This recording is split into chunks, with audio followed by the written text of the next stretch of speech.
kapayapaan kailanman, ang igawad ng may kapal, sa lahat ng nagsipanaw, sila nawa ay sinayan ng ilaw na walang hanggan.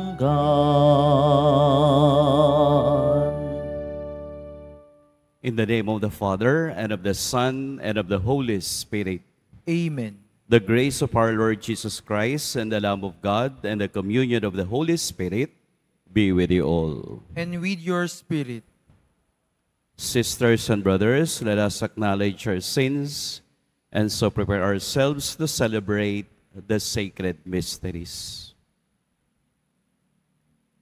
Together we say, I confess to Almighty God And to you, my brothers and sisters, that I have greatly sinned, in my thoughts and in my words, in what I have done and in what I have failed to do, through my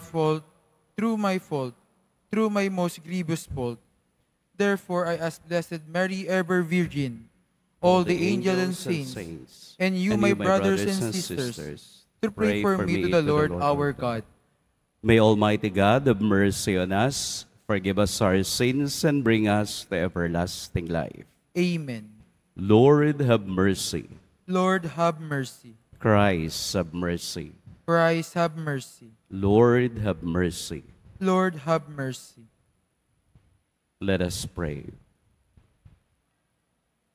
O God, who willed that your only begotten Son, having conquered death, should pass over into the realm of heaven, grant, we pray, to your departed servants, that with the mortality of this life overcome, they may gaze eternally on you, their Creator and Redeemer, through our Lord Jesus Christ, your Son, who lives and reigns with you in the unity of the Holy Spirit, God, forever and ever. Amen. Please be seated.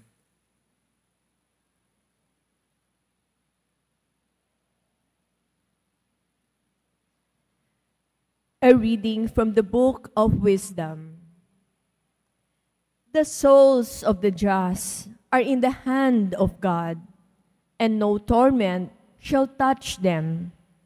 They seemed in the view of the foolish to be dead, and their passing away was thought an affliction, and their going forth from us utter destruction. But they are in peace. For if before men indeed they be punished, yet is their hope full of immortality. Chastised a little, they shall be greatly blessed, because God tried them and found them worthy of himself. As gold in the furnace, he proved them, and as sacrificial offerings, he took them to himself. In the time of their visitation, they shall shine, and shall dart about as sparks through stubble. They shall judge nations and rule over peoples, and the Lord shall be their king forever. Those who trust in him shall understand truth, and the faithful shall abide with him in love, because grace and mercy are with his holy ones, and his care is with his elect. The word of the Lord. Thanks be to God. I will walk in the presence of the Lord in the land of the living. I will walk in the presence of the Lord in the land of the living. Gracious is the Lord and just. Yes, our God is merciful. I will walk in the presence of the Lord in the land of the living. The Lord keeps the little ones. I was brought low, and he saved me. I will walk in the presence of the Lord in the land of the living. I believed, even when I said, I am greatly afflicted. I said in my alarm, no man is dependable. I will walk in the presence of the Lord in the land of the living. Precious in the eyes of the Lord is the death of his faithful ones. O Lord, I am your servant. You have loosed my bonds. I will walk in the presence of the Lord in the land of the living.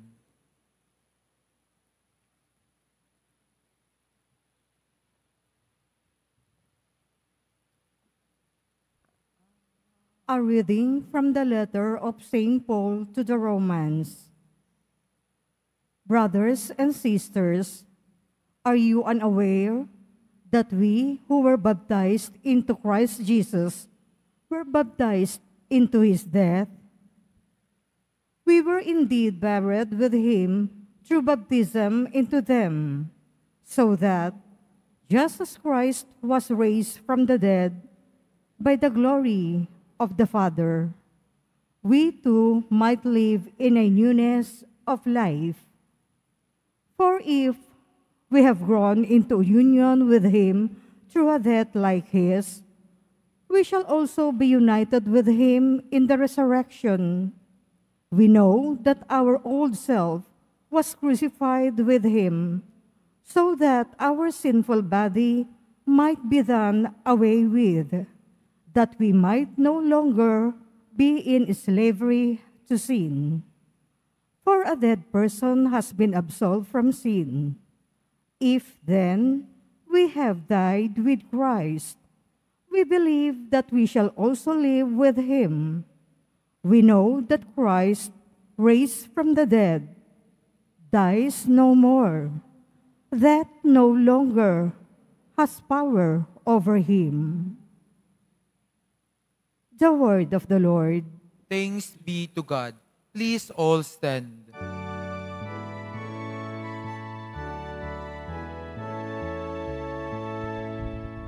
Alleluia,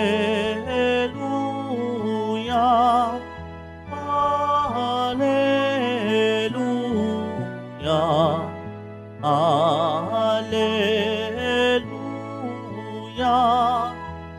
Alleluia.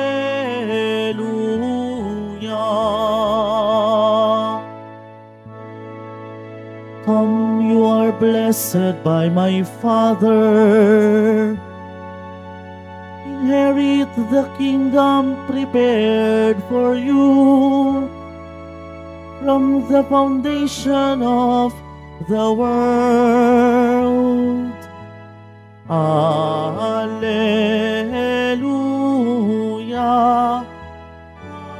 Alleluia, Alleluia,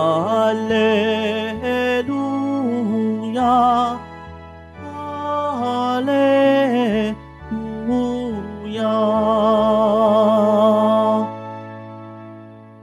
The Lord be with you. And with your spirit. The Holy Gospel according to St. John. Glory to you, O Lord.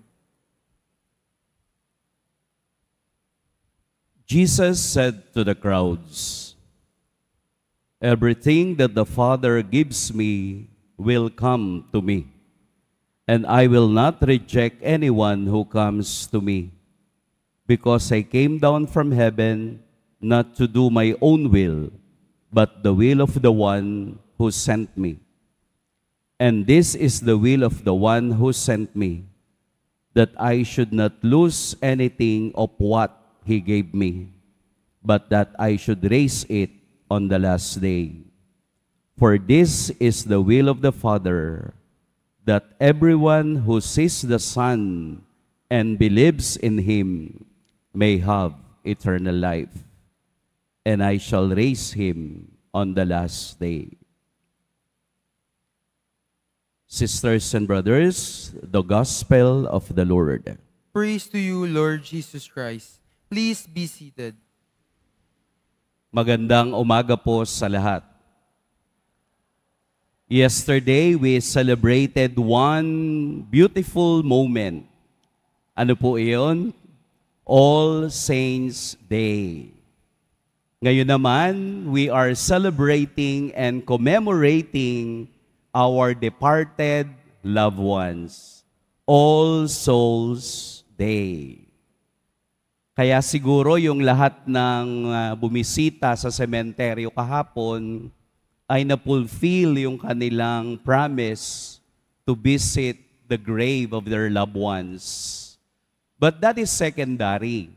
Mas mahalaga that we visit them and we pray for them in the church, in the holy sacrifice of the Mass. Kaya nga siguro kung kayo ay pumunta sa sementeryo, hindi nyo naramdaman na may kumakaway sa inyo. Siguro ang sabi sa inyo, kailan kayo susunod? Dahil lahat naman tayo ay patungo doon. There is a relationship today with three kinds of churches. Yung churches, tao. Tayo yun, no? Kahapon ay tinatawag na Triumphant Church o simbahang nagtagumpay. Sila ay nagtagumpay sa kanilang paglalakbay at nahugasan ng dugo ng kordero, kaya lahat sila ay naging banal sa harapan ng Diyos. Ngayon naman, tayo ay nakaharap sa isang klasing simbahan na tinatawag na suffering church o yung simbahang naghihirap. Ito yung kinalalagyan ng mga mahal natin sa buhay na nauna sa atin. Bakit suffering church? Dahil kailangan nilang pagbayaran ang mga kasalanang nagawa nila nung sila'y nabubuhay pa. At ano ang connection natin bilang simbahan? Ang tawag sa atin ay militant church or pilgrim church.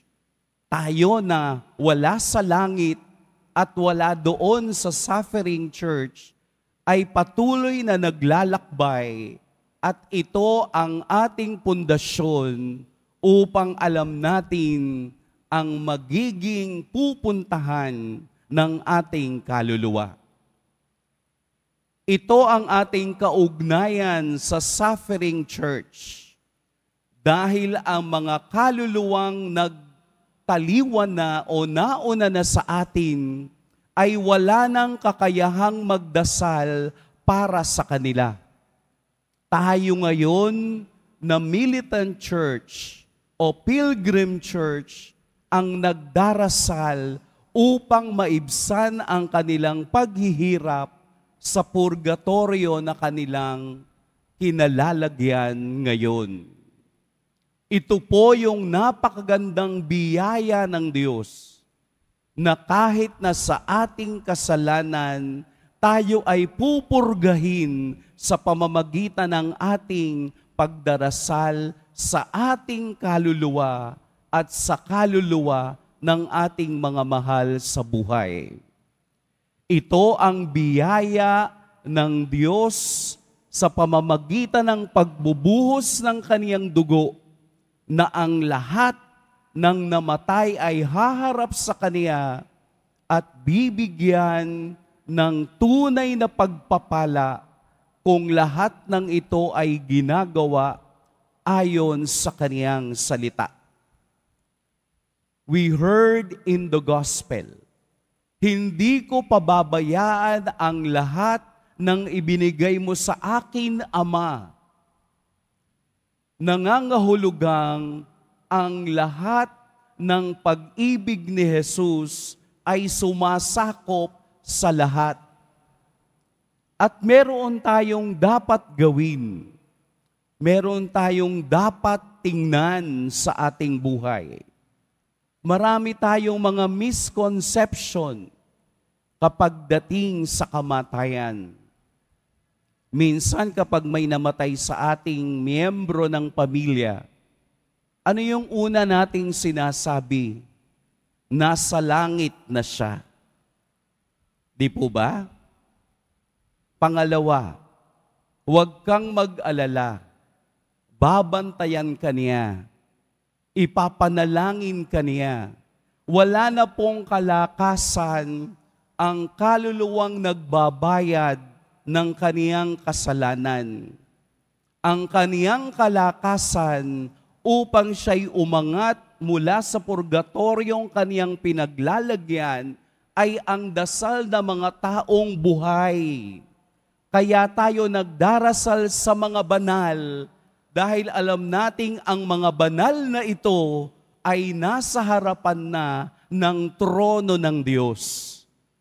Humihingi tayo sa kanila ng tulong na tayo ay ipanalangin nila upang kasabay ng mga taong mahal nating namatay na ay kasama nating ipinapanalangin upang tayong lahat ay makarating sa tagumpay ng buhay. Hindi po lamang every November 1 or 2 alalahanin ang lahat ng kaluluwa. Every day, araw-araw kung tayo'y nagsisimba, atin pong inaalala ang lahat ng kaluluwa dahil kung nakikinig kayo sa misa, may parte po doon na ang lahat ng kaluluwa ay ipinagdarasal ng pari.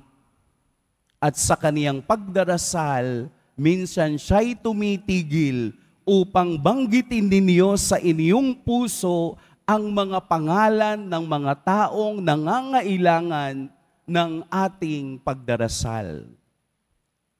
Ito man ay banal, ito man ay suffering, o ito man ay pilgrim, o militant na katulad natin, pinag-uugnay tayo ng iisang katotohanan na kailangan natin ng panalangin sa isa't isa. Dahil prayer links all of us kahit na ang mga kaluluwang inyong nakakalimutan. Sa pagtatagumpay ng mga taong banal, ipinapanalangin din po natin ngayon na ang mga kaluluwang na mayapa na ay magtagumpay na rin at makaharap si Jesus sa kaniyang banal na kaharian.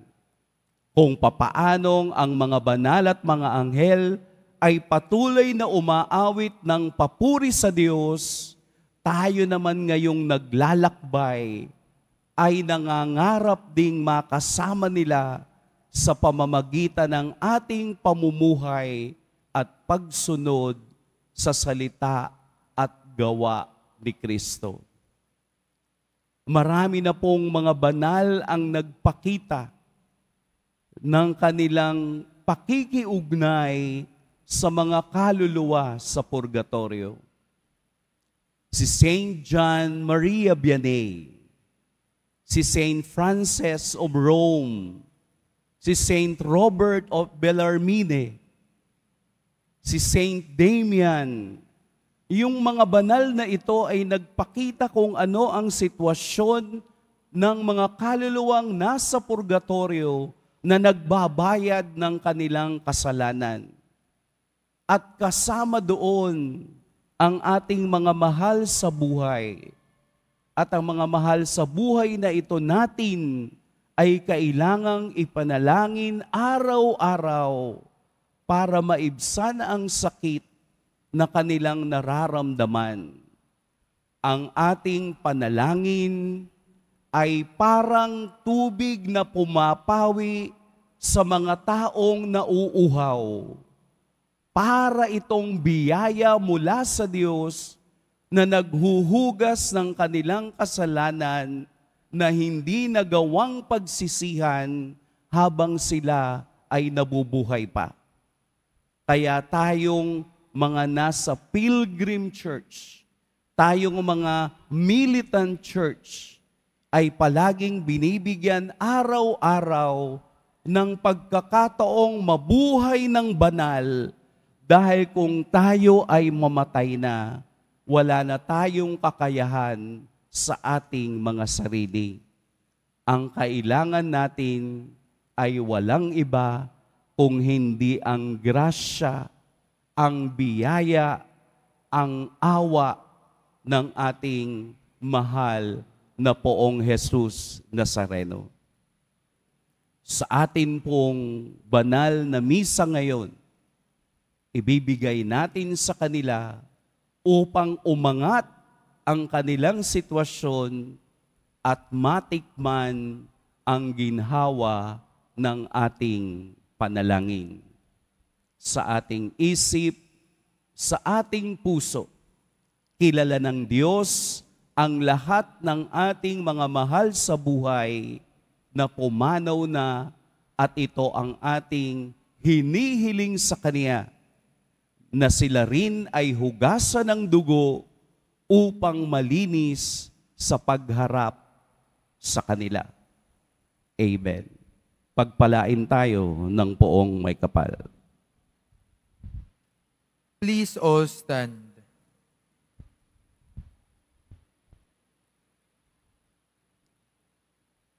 I believe in God, The Father Almighty, Creator of heaven and earth, and in Jesus Christ, His only Son, our Lord, who was conceived by the Holy Spirit, born of the Virgin Mary, suffered under Pontius Pilate, was crucified, died, and was buried.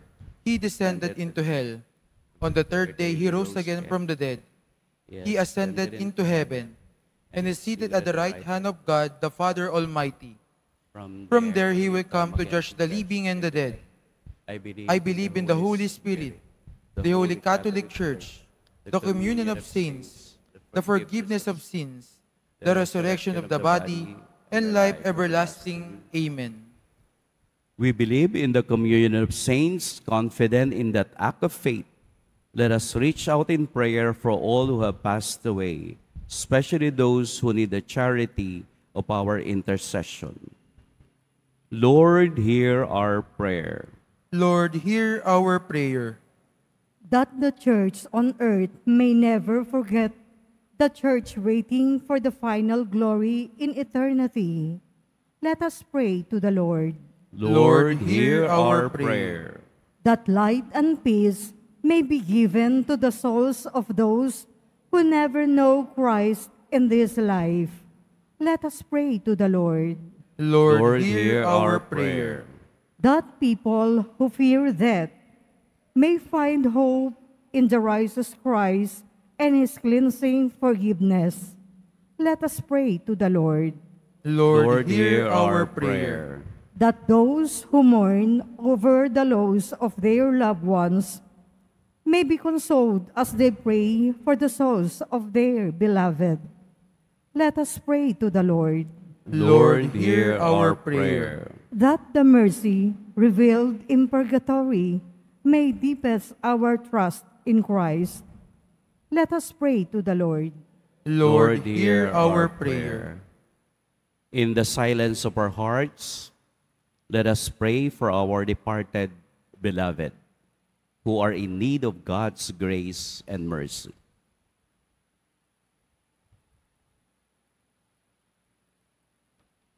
Let us pray to the Lord. Lord, hear our prayer. Lord of life, we commend into your care the souls of those who wait to share in the glorious resurrection of your Son, our Redeemer, who lives and reigns forever and ever. Amen. Please be seated.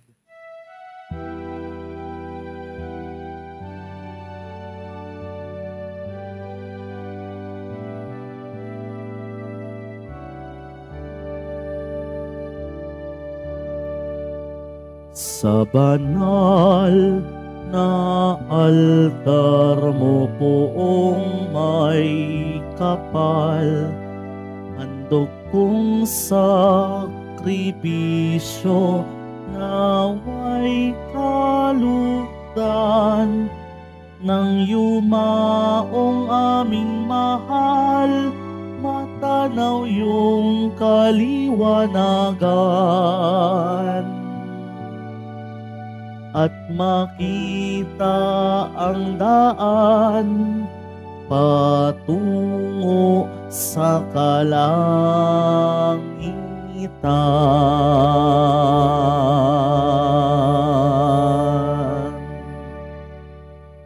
Please all stand.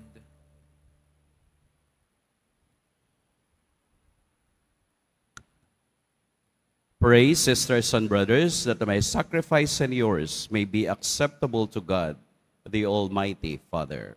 May the Lord accept the sacrifice at your hands for the praise and glory of his name, for our good and the good of Holy Church. Receive, Lord, in your kindness the sacrificial offering we make for all your servants who sleep in Christ, that set from the bonds of death by the singular sacrifice, that they may merit eternal life. Through Christ our Lord. Amen. The Lord be with you. And with your spirit. Lift up your hearts. We lift them up to the Lord. Let us give thanks to the Lord our God. It is right and just. It is truly right and just, our duty and our salvation, always and everywhere to give you thanks, Lord, Holy Father, Almighty and eternal God, to Christ our Lord. In him the hope of blessed resurrection has dawned, that those saddened by the certainty of dying might be consoled by the promise of immortality to come. Indeed, for your faithful Lord, life is changed, not ended. And when this earthly dwelling turns to dust, an eternal dwelling is made ready for them in heaven. And so with the angels or archangels, with thrones and dominions, and with the hosts and powers of heaven, we sing the hymn of your glory, as without end we acclaim.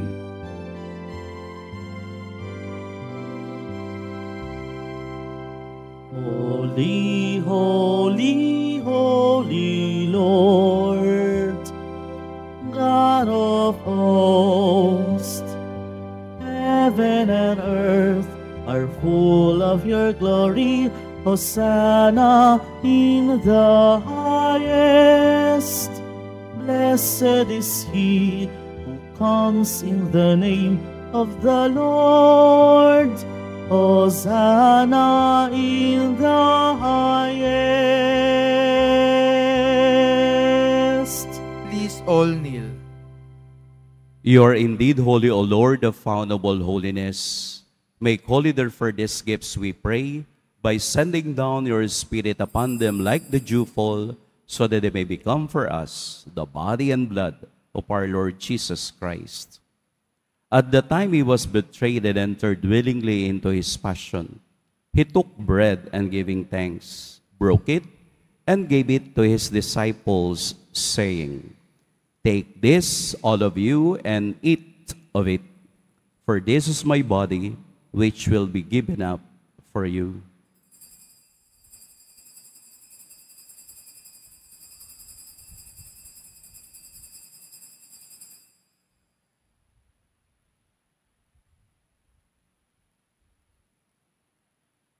In a similar way, when supper was ended, he took the chalice, and once more giving thanks, he gave it to his disciples, saying, "Take this, all of you, and drink from it.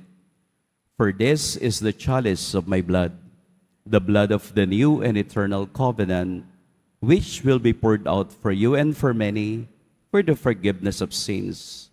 Do this in memory of me."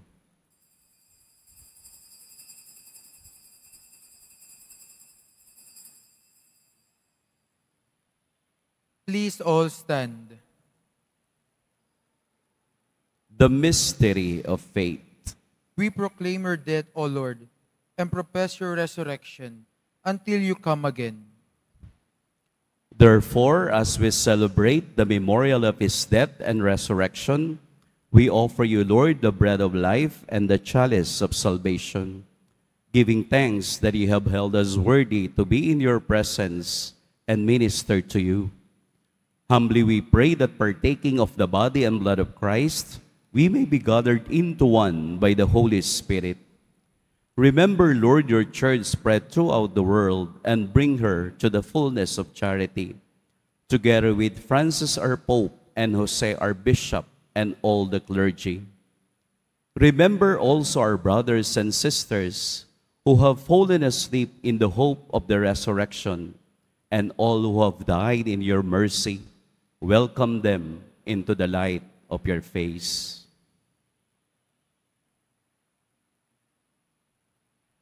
Have mercy on us all, we pray, that with the Blessed Virgin Mary, Mother of God, with blessed Joseph, our spouse, with the blessed apostles, and all the saints who have pleased you throughout the ages, we may merit to be co-heirs to eternal life and may praise and glorify you through your Son, Jesus Christ.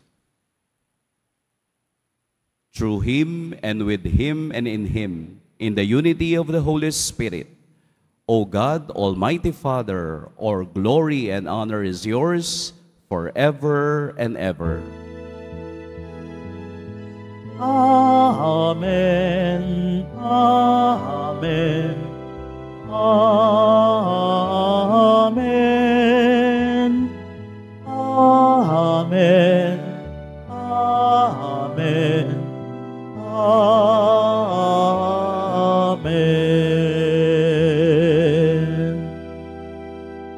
At the Savior's command and formed by the divine teaching, we dare to say, Our Father, who art in heaven, hallowed be thy name. Thy kingdom come, thy will be done, on earth as it is in heaven. Give us this day our daily bread, and forgive us our trespasses, as we forgive those who trespass against us. And lead us not into temptation, but deliver us from evil.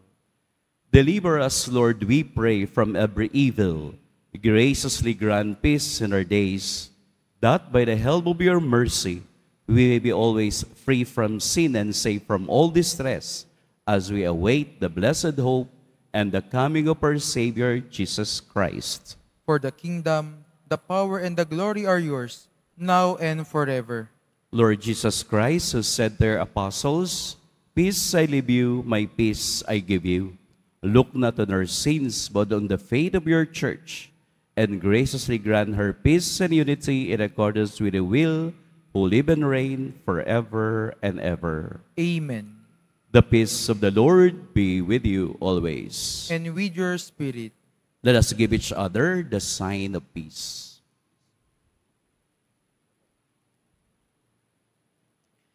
Lamb of God, you take away the sins of the world.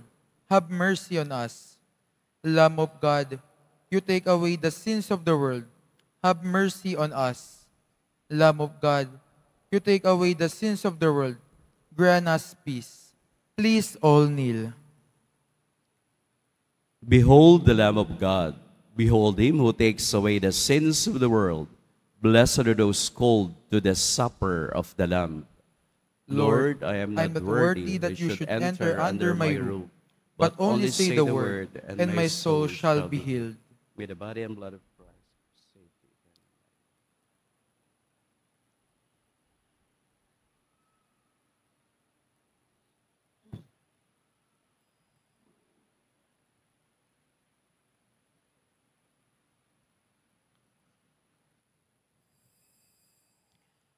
Para sa lahat ng tatanggap ng banal na komunyon, sasagot po tayo ng amen pagkasabi ng pare o ng lay minister ng katawan ni Kristo at isubo agad sa bibig bago umalis sa harapan ng pare o lay minister.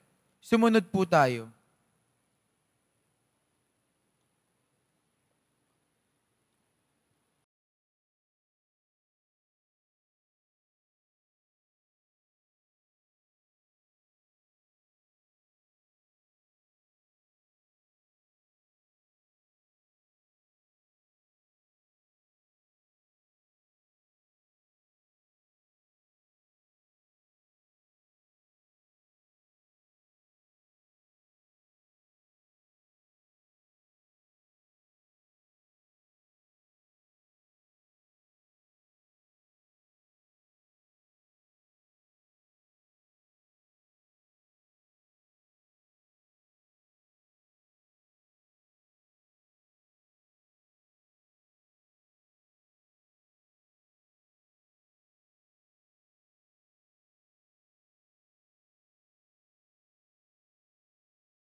Through these sacrificial gifts which we have received, O Lord, bestow on your departed servants your great mercy, and to those you have endowed with the grace of baptism, grant also the fullness of eternal joy.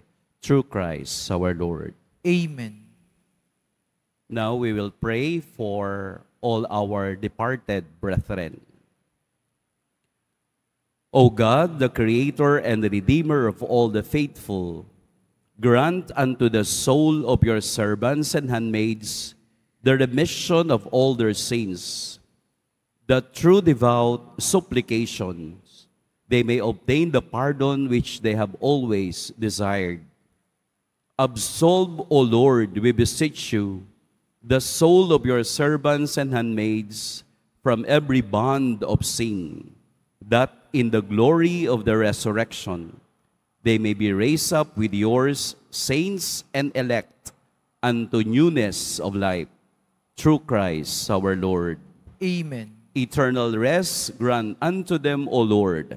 And let perpetual light shine upon them. May the souls of the faithful departed, to the mercy of God, rest in peace. Amen.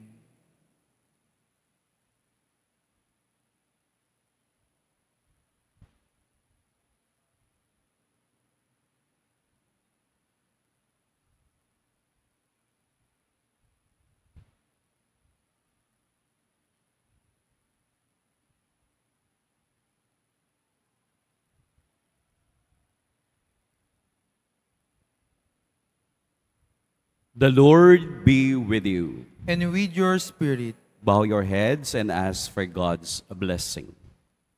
Blessed are you, O God, Father of our Lord Jesus Christ. You have given us your only Son to be our way to you. Make us follow him generously, faithfully, and lovingly. Merciful Jesus of Nazareth, you have revealed God's grace and unconditional love for us at the cross. You set your church in this world from which the true light would shine for all to see. Grant that we who enter this holy shrine may walk in your ways as disciples of justice, peace, mercy, and hope. We offer our prayers for the sick, the oppressed, the youth, and those in need most of your mercy. Hear our humble petitions. Bless these religious articles, that we may be fervent in prayer and charity. As we continue our journey as your pilgrim people here on earth, may we set our hearts on the road to heaven, our true home and reward, where you live and reign forever and ever. Amen. And may Almighty and loving God bless you, the Father, the Son, and the Holy Spirit. Amen. The Mass has been offered. Let us walk in the peace of Jesus Nazareno. Thanks be to God.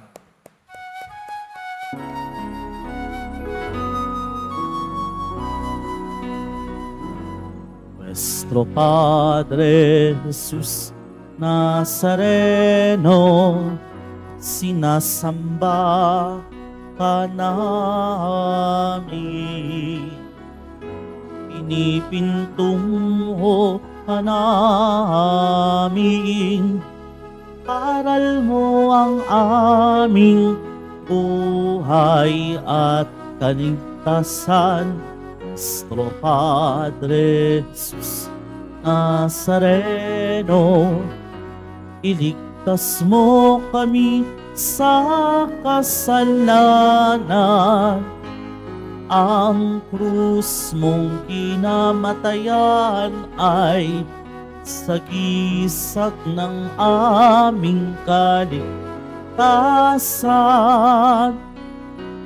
Nuestro Padre Jesús Nazareno, dinarangal ka namin. Nuestro Padre Jesús Nazareno, nilulwalhati ka namin.